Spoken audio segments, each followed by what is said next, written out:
একজন দর্জি একদিন তার দোকানে সুস্বাদু মধু রেখেছিলেন। তিনি জরুরি কাজে বাইরে যাওয়ার সময় কর্মচারীকে বলে গেলেন, এই পাত্রটিতে বিষ আছে, ওতে হাত দিও না। কর্মচারী বুঝতে পারলো তার মালিক তাকে মিথ্যা বলছে। সে তখন কিছু বলল না। দর্জি চলে যাওয়ার পরে সে দোকান থেকে এক স্যুট কাপড় নিয়ে বাইরে গেল রুটি কিনে আনতে। রুটির দোকানে গিয়ে পোশাকটি দিয়ে দুটি বড় রুটি কিনে এনে পুরো মধুর বোতল খালি করে ফেললেন। খাওয়া শেষ হলে দোকানের মাঝখানে শুয়ে পড়ল। এর মধ্যে দর্জি ফিরে এলেন। তিনি অবাক বিস্ময়ে জিজ্ঞেস করলেন, অসময়ে শুয়ে আছো কেন? তখন কর্মচারী বলল, আপনি যাওয়ার পরে আমি মন দিয়ে কাজ করতেছিলাম। এদিকে চোর এসে এক সেট কোট প্যান্ট চুরি করে নিয়ে গেল, যা আমি পরে টের পেয়েছি। তখন আমি আপনার ভয়ে এই পাত্রের সবটুকু বিষ খেয়ে শুয়ে পড়েছি, যাতে আমি মরে যাই এবং আপনার শাস্তির হাত থেকে বাঁচতে পারি। আমাদের এই গল্পের দর্জির মতো অনেক মানুষ নিজেদের সেরা বুদ্ধিমান মনে করেন। তারা ভাবেন প্রতিপক্ষকে ভুল বুঝিয়ে বা মিথ্যা বলে নিজের কার্যসিদ্ধি করবেন। কিন্তু বাস্তবতা হচ্ছে এ ধরনের পরিস্থিতিতে চুপ থাকা, কোনো রকম ভুল বুঝিয়ে মিথ্যা বলার থেকে উত্তম। দর্জি যদি মধু সম্পর্কে মিথ্যা কথাটি না বলতেন, তাহলে তার কর্মচারী এমন কাজ করতে পারত না। কনফুসিয়াস এ সম্পর্কে বলেন, যদি দেখো যে নীরবতার চেয়ে তুমি যা বলতে চাও তা উত্তম না, তাহলে চুপ থাকো।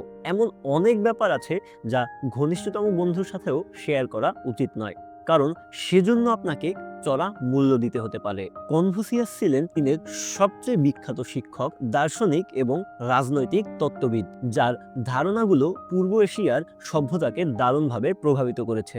আজকের ভিডিওতে আমরা এমন 6টি ব্যাপার নিয়ে কথা বলবো যেগুলোকে আপনার ঘনিষ্ঠতম বন্ধুর সাথে শেয়ার করলে আপনাকে দারুণভাবে পস্তাতে হবে, আপনাকে মহা বিপদে পড়তে হবে, এমনকি বন্ধুর পক্ষ থেকে আপনি বিশ্বাসঘাতকতারও শিকার হতে পারেন। ভিডিওটি সম্পূর্ণ দেখলে আপনারা বুঝতে পারবেন আপনার কোন কথাগুলো আপনার বন্ধুদের সাথে শেয়ার করা উচিত এবং কোনগুলো কখনোই শেয়ার করা উচিত নয়, এবং কোন কথাগুলো শেয়ার করলে আপনি ভীষণভাবে পস্তাতে পারেন। বেশি কথা না বাড়িয়ে চলুন ভিডিওটি শুরু করা যাক। নম্বর 1, আপনার অ্যাফেয়ার সম্পর্কে বন্ধুকে কিছু বলবেন না। বলা হয় প্রকৃত বন্ধুরা পেছনে নয়, বরং সামনে দিয়ে ছুরি মারে। কিন্তু যখন আপনার ব্যক্তিগত তথ্য বা সেই ছুরি নিজের হাতে আপনার বন্ধুর হাতে দান করেন, তখন কি আপনি আশা করতে পারেন যে সে আপনাকে ছুরি মারবে না? এ ধরনের একটি ছুরি হচ্ছে আপনার ব্যক্তিগত সম্পর্ক বা প্রেমের সম্পর্ক আপনার বন্ধুর সাথে শেয়ার করা। আপনার প্রেম সম্পর্কে বিন্দুমাত্র কোনো তথ্য আপনার বন্ধুকে জানাবেন না, কারণ সেক্ষেত্রে আপনার বন্ধু আপনার ক্ষেত্রে কোনো খারাপ ধারণা বা পরামর্শ প্রদান করতে পারে, খারাপ মন্তব্য বা ধারণা প্রকাশ করতে পারে। কারণ যেহেতু আপনার ব্যক্তিগত সম্পর্ক সম্পর্কে তার বিন্দুমাত্র ধারণা নেই, সেহেতু আপনার ওই সম্পর্কটি সম্পর্কে সে খারাপ মন্তব্য বা ধারণা প্রকাশ করতে পারেন, আর যা হতে পারে আপনাদের পারস্পরিক সম্পর্ক বিচ্ছেদের প্রধান কারণ। কনফুসিয়াস মানুষের সম্পর্কে, পারস্পরিক সম্পর্ক ও বোঝাপড়া সম্পর্কে বলেন, দ্বিপক্ষীয় সম্পর্কের ক্ষেত্রে পারস্পরিক সম্মান রক্ষা করুন। নিজের দৃষ্টিভঙ্গি জোর করে অপরের উপর চাপিয়ে দেওয়ার চেষ্টা করবেন না। সে দৃষ্টিভঙ্গি হতে পারে বিশ্বাসগত বিষয় বা ব্যক্তিগত অভিজ্ঞতা। নম্বর 2, আপনার ভুল বা ত্রুটি আপনার বন্ধুকে জানাবেন না। এই পৃথিবীতে কেউ ভুলের ঊর্ধ্বে নয়। কথায় আছে, দোষে গুণে মানুষ। একজন আদর্শ মানুষের অর্থ এই নয় যে তার কোনো দোষ নেই বা তিনি সকল দোষের ঊর্ধ্বে। আমরা কি কেউ বলতে পারবো আজকের থেকে আমরা আর কখনো ভুল করব না? আপনি যদি অতীতে আপনার অন্যায় আচরণের কথা আপনার ঘনিষ্ঠ বন্ধুকে জানান, তাহলে আপনি মস্ত বড় ভুল করে ফেললেন। কারণ আপনার সাথে আপনার এই বন্ধুটির বিচ্ছেদ হলে তখন যে তিনি আপনার এই গোপন কথাটি ঢাল হিসেবে ব্যবহার করবেন না, তার কোনো নিশ্চয়তা আছে? আপনি কি কথা ভেবে দেখেছেন যে যাদের সাথে আপনার ঘনিষ্ঠ সম্পর্ক, তাদের মতের বিরুদ্ধে যদি আপনি কথা বলেন, তাহলে তাদের সাথে ঘনিষ্ঠ সম্পর্কটা কি বিদ্যমান থাকবে? কনফুসিয়াস বলতেন, অন্যদের কাছ থেকে যে ব্যবহার আপনি আশা করেন না, অন্যদের সাথে আপনি সেই ব্যবহার করবেন না। তার এই কথাটি কি আজকের সমাজে প্রযোজ্য? এমন কত ঘটনা ঘটেছে যে আপনি কারো উপকার করেছেন, কিন্তু প্রতিদানে সে আপনার ক্ষতি করেছে। কেন এমনটি হয় বলতে পারেন? চলুন তাহলে 3 নম্বর টিপসে সেটি জেনে নেই। নম্বর 3, খারাপ বন্ধুর কাছ থেকে ভালো ব্যবহার আশা করবেন না। যে ব্যক্তি সবগুলো উত্তর জানেন তিনি সবগুলো প্রশ্ন জিজ্ঞাসা করেননি। আমরা প্রায় প্রত্যেকে একথা ভাবি যে অন্য সবাই শুধু আমার সাথেই অন্যায় আচরণ করেছে। এটি কিন্তু দৃষ্টিভঙ্গিগত ব্যাপার। যদি আপনি আশা করেন যেহেতু কখনো আপনি কুকুরকে কামড় দেননি তাই কুকুরও কখনো আপনাকে কামড় দেবে না, তাহলে আপনি মারাত্মক ভুলের মধ্যে রয়েছেন।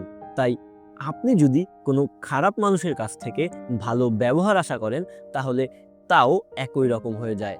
এ ধরনের ক্ষেত্রে আমাদের নিজেদের উপর ক্ষুব্ধ হওয়া উচিত, কারণ আমরা জেনে বুঝেই এই ভুলগুলো করে থাকি, কারণ কোনো খারাপ লোকের কাছ থেকে আমরা ভালো ব্যবহার আশা করেছি। নিজেকে সবথেকে বুদ্ধিমান ভেবেছি বলেই আজ আমার এই দশা হয়েছে। কনফুসিয়াস এ সম্পর্কে বলেন, আপনি যদি মনে করেন যে কক্ষে আপনি বসেছেন সেখানে আপনি সবচেয়ে বুদ্ধিমান, তাহলে আপনি ভুল কক্ষে বসেছেন। নম্বর 4, চাটুকার বন্ধুর কাছ থেকে যোজন যোজন দূরত্ব বজায় রাখুন। কনফুসিয়াস বলেন, যে ব্যক্তি আপনার চাটুকারিতা করে সে প্রকৃতপক্ষে আপনার শত্রু, আর যে আপনার ভুল ধরিয়ে দেয় সে আপনার প্রকৃত বন্ধু। এই কথাটি বলার কারণ হচ্ছে আপনি ভালো বা খারাপ যে কাজই করেন না কেন, যে ব্যক্তি আপনার প্রতিটি কাজকে সমর্থন করে সে আপনার বন্ধু নয়।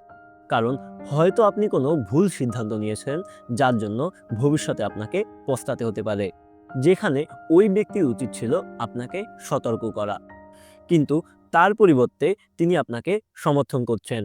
তাহলে আমরা এটাই বলতে পারি, আমাদের প্রকৃত বন্ধু তারাই যারা গোপনে আমাদের ভুল ত্রুটি ধরিয়ে দেয় এবং খারাপ পরিস্থিতিতেও পাশে থাকে। আর এমন বন্ধু চিহ্নিতকরণের জন্য আপনি যে কোনো একটি ভুল সিদ্ধান্ত নিয়ে আপনার বন্ধুকে যাচাই করতে পারেন। আপনার এই ভুল সিদ্ধান্তটিকে যদি ওই বন্ধু সমর্থন জানায় তাহলে ওই বন্ধু থেকে যোজন যোজন দূরত্ব বজায় রাখুন। নম্বর 5, কারো সঙ্গে আপনার শত্রুতা কিংবা খারাপ ধারণা আপনার বন্ধুর সঙ্গে শেয়ার করবেন না। আমরা অনেক সময় আমাদের নিজের মস্তিষ্ককে ঠান্ডা করার জন্য নিজের শত্রুতা এবং খারাপ সম্পর্ক বন্ধুর সাথে শেয়ার করি, কিন্তু এই কাজটি মারাত্মক ভুল এবং বিপজ্জনক, কারণ আপনি আপনার দুর্বল দিকগুলো প্রতিপক্ষের সাথে খুলে মেলে ধরেছেন এবং প্রকারান্তে তাকে জানিয়ে দিচ্ছেন যে এই দিকগুলো দিয়ে সে আপনার ক্ষতি করতে পারে। এই ব্যাপারে কনফুসিয়াস বলেন, এ ধরনের সম্পর্কে পারস্পরিক সম্মান ও আস্থা দীর্ঘমেয়াদে নষ্ট হতে থাকে এবং শত্রুতা বৃদ্ধি পায়। কনফুসিয়াস আরও বলেন, আপনি কারো কাছ থেকে প্রতিশোধ গ্রহণ করতে গেলে আগে দুটি কবর খুঁড়ে রাখুন। এর মাধ্যমে তিনি বোঝাতে চেয়েছেন প্রতিশোধ প্রকারান্তে নিজেরও ক্ষতি করে। কনফুসিয়াস বিশ্বাস করতেন যখন আমরা ক্ষুব্ধ থাকি তখন আমাদের কোনো কাজ বা কথা বলা উচিত নয়। নম্বর 6, নিজের ভবিষ্যৎ পরিকল্পনা কোনো বাচাল ব্যক্তিকে জানাবেন না। মুখরা ব্যক্তিরা সারাক্ষণ অভিযোগ জানাতে থাকে এবং সারাক্ষণ কান্নাকাটি করতে থাকে। এটি তাদের স্বভাবজাত বৈশিষ্ট্য। তাদের সঙ্গে থাকলে ওই অনুভূতি আপনার মধ্যেও সঞ্চালিত হয়। এ বিষয়ে কনফুসিয়াস বলেন, কোনো একটি অপ্রিয় বিষয়ে অভিযোগ জানানোর অর্থ কষ্টকে দ্বিগুণ করা, আর বিষয়টিকে হাসি দিয়ে উড়িয়ে দেওয়ার অর্থ ওই অপ্রিয় বিষয়টিকে ধ্বংস করা। অবশ্য কনফুসিয়াসের উদ্দেশ্য এটা নয় যে আপনি বসে বসে হাসতে থাকুন আর আপনার সকল সমস্যা সমাধান হয়ে যাক। তিনি বরং সমস্যাটিকে জটিল আকারে গ্রহণ না করে সহজভাবে নিতে বলেছেন। তো বন্ধুরা, আজকের আমাদের এই আলোচ্য 6টি বিষয় যদি আপনি আপনার ব্যক্তিগত জীবনে প্রয়োগ করতে পারেন তাহলে আপনার জীবন হয়ে উঠবে সহজ, সাবলীল ও সুন্দর। তো বন্ধুরা, আমাদের ভিডিওটি কেমন লাগলো কমেন্ট করে অবশ্যই জানাবেন। ভিডিওটি ভালো লাগলে লাইক করুন। নিত্য নতুন জীবনমুখী টিপস পেতে আমাদের চ্যানেলটি সাবস্ক্রাইব করে আমাদের সাথেই থাকুন।